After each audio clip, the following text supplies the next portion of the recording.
Hi hello ചിങ്കീസ് ആണ് കേട്ടോ. ഇത്തവണ ചിങ്കീസ് നിങ്ങളുമായിട്ട് ഷെയർ ചെയ്യാൻ പോകുന്നത് ഒരു സീക്രട്ട് സാന്റ ഹാമ്പറിനെ കുറിച്ചും പിന്നെ നമ്മുടെ കൊറിയർ സർവീസുകാർ ചിങ്കീസിന് തന്നൊരു 8ന്റെ പണിയെക്കുറിച്ചുമാണ്. ഹാമ്പർ നമുക്ക് കൊടുക്കേണ്ടിയിരുന്നത് ജനുവരി 2-ാം തീയതി തിരുവനന്തപുരത്തേക്കായിരുന്നു. ഇതൊരു സീക്രട്ട് സാന്റ ഹാമ്പർ ആയതുകൊണ്ട് തന്നെ അയക്കുന്ന ആളുടെ പേരോ ഡീറ്റെയിൽസോ ഒന്നും തന്നെ നമുക്ക് റിവീൽ ചെയ്യാനും പാടില്ലായിരുന്നു. അങ്ങനെയുള്ളൊരു ഫൺ എലമെന്റ് ഉള്ളത് കൊണ്ട് തന്നെ ചിങ്കീസിന്റെ അഡ്രസ്സ് വെച്ചിട്ടാണ് പാഴ്സൽ അയച്ചത്. ഞങ്ങളിത് സെൻഡ് ചെയ്തത് 27-ാം തീയതി ആയിരുന്നു. അതുകൊണ്ട് 2-ാം തീയതിക്ക് മുമ്പ് തന്നെ അത് അവിടെ എത്തിച്ചേരും എന്നുള്ള കാര്യം അവർ ഉറപ്പ് വന്നിട്ടുണ്ടായിരുന്നു. ഹാൻഡിൽ വിത്ത് കെയർ സ്റ്റിക്കർ ഒട്ടിച്ചു പോയ സാധനം 31 2-ാം തീയതി ആയിട്ടും ഔട്ട് ഓഫ് ഡെലിവറി കാണിക്കുന്നില്ലായിരുന്നു.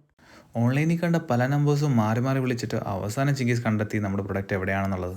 ഒപ്പം അവർ പറഞ്ഞ വേറൊരു കാര്യമാണ് നമ്മളെ അമ്പരിപ്പിച്ചത്.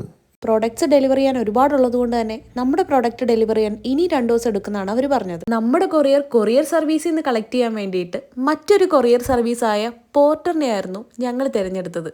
എന്തൊക്കെയായാലും ആ സമയത്ത് പോർട്ടർ ഞങ്ങളുടെ മനസ്സിൽ ദൈവദൂതനായിരുന്നു. എത്ര കഷ്ടപ്പെട്ടിട്ടായാലും പറഞ്ഞ ദിവസം പറഞ്ഞ സമയത്തിന് 1 മണിക്കൂർ മുമ്പ് തന്നെ നമുക്ക് നമ്മുടെ ഐറ്റം റിസീവറിൻ്റെ വീട്ടിലെത്തിച്ചു കൊടുക്കാൻ സാധിച്ചിട്ടുണ്ടായിരുന്നു.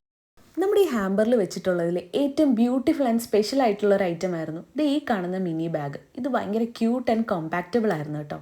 ഇതിൻ്റെ ഒപ്പം തന്നെ നമ്മൾ കുറച്ച് ചോക്ലേറ്റ്സും 2 കമ്മലും പിന്നെ ഒരു ക്യൂട്ടായിട്ടുള്ള മിനി ക്രിസ്മസ് കാർഡും കൂടി നമ്മൾ വെച്ചിട്ടുണ്ടായിരുന്നു. ക്രിസ്മസ് സെലിബ്രേഷൻ വൈകുന്നേരം 4 മണിക്കായതുകൊണ്ട് ആ സമയത്ത് കയ്യിൽ ക്രിസ്മസ് ഗിഫ്റ്റ് ഇല്ലെങ്കിൽ ആ ഒരു അവസ്ഥ നിങ്ങളൊന്ന് ആലോചിച്ച് നോക്കിയേ.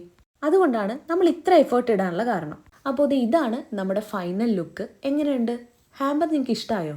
ഓരോ കൊറിയർ അയക്കുമ്പോഴും പറഞ്ഞ ദിവസം പറഞ്ഞ സമയത്ത് ആ കൊറിയർ അവിടെ എത്തിച്ചേരും എന്നുള്ള വിശ്വാസത്തിലാണ് നമ്മൾ ഓരോരുത്തരും.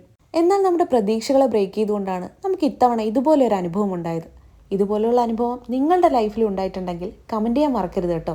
അപ്പോൾ പുതിയ ഓരോ വിശേഷങ്ങളുമായി നമുക്ക് അടുത്ത വീഡിയോയിൽ കാണാം. Until then bye.